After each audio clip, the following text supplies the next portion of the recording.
Afenifere vows to lead Yoruba nation to demand Nigeria's restructuring before fraudulent 2023 elections. Welcome to the news, and please subscribe to our channel.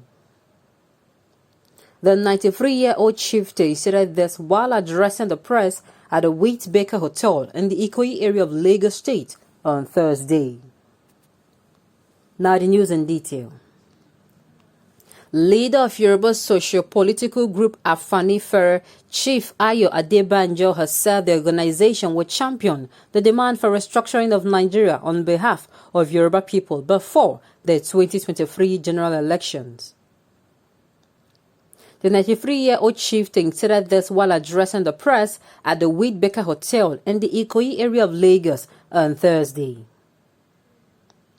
Adebanjo, however, added that the response of the Buhari regime to the demand would determine the next line of action for Yoruba people, while noting that Nigeria's unity is negotiable.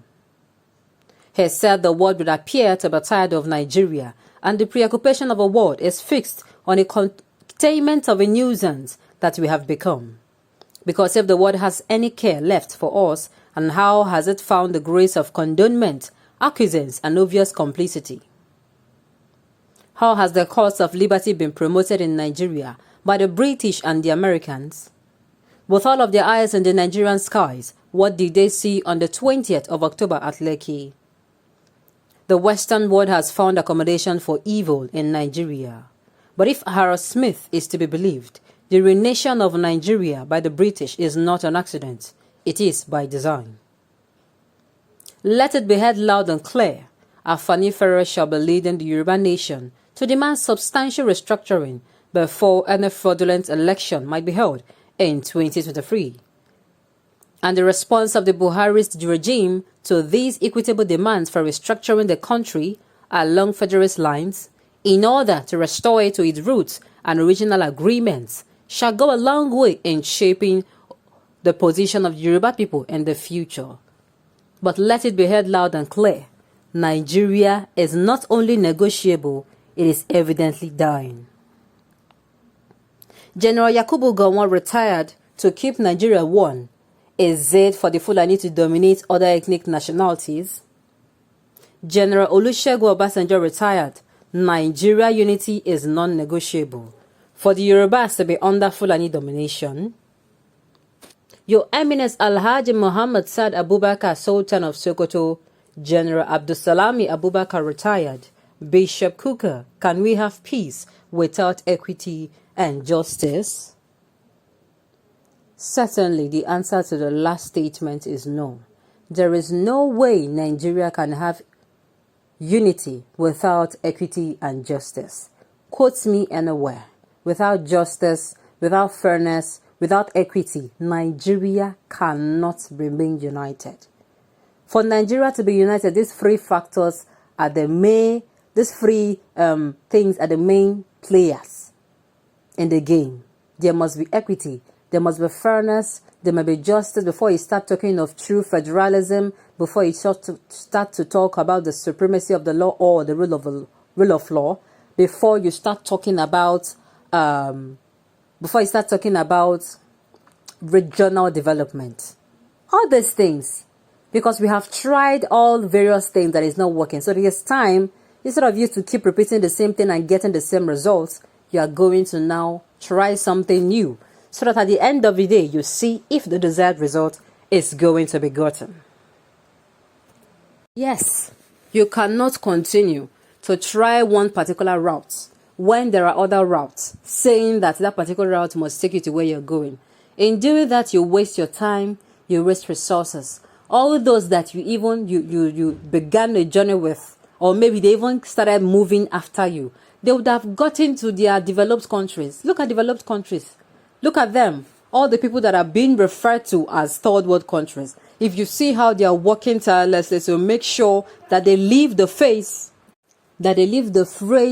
third world country, everybody is making sure that they work their strength off. They use every positive way to leave that phrase, to leave that position third world, to move and develop his or her nation, so that they're going to be referred to as developing, so that in no soon time they're going to be referred to as developed. There is no joy in staying at one place and being stagnant for a very long time. There is no joy in it.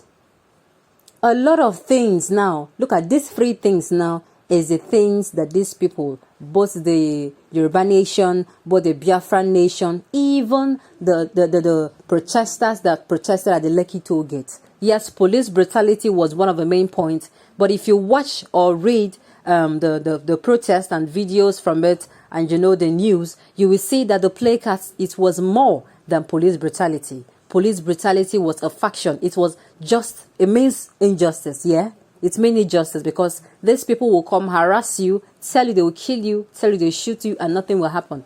And exactly that is what is going to happen.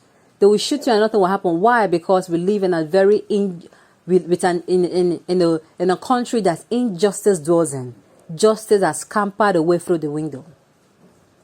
And it is even alarming that in this environment recently, a statement was said that Nigeria's unity is not negotiable. You cannot say that and you are not doing anything at all to facilitate the unity. It is when you are working very hard, like you are using all your might, all your strength, all your resources, all your strategies to make sure Nigeria remains united in a very peaceful way. You cannot have unity in chaos. There is nothing like that. There is nothing like unity in chaos. Even the so-called terrorists that go and bandits now, that go terrorizing people, amongst them, they have unity. Why? Because they are treated fairly. They treat themselves fairly.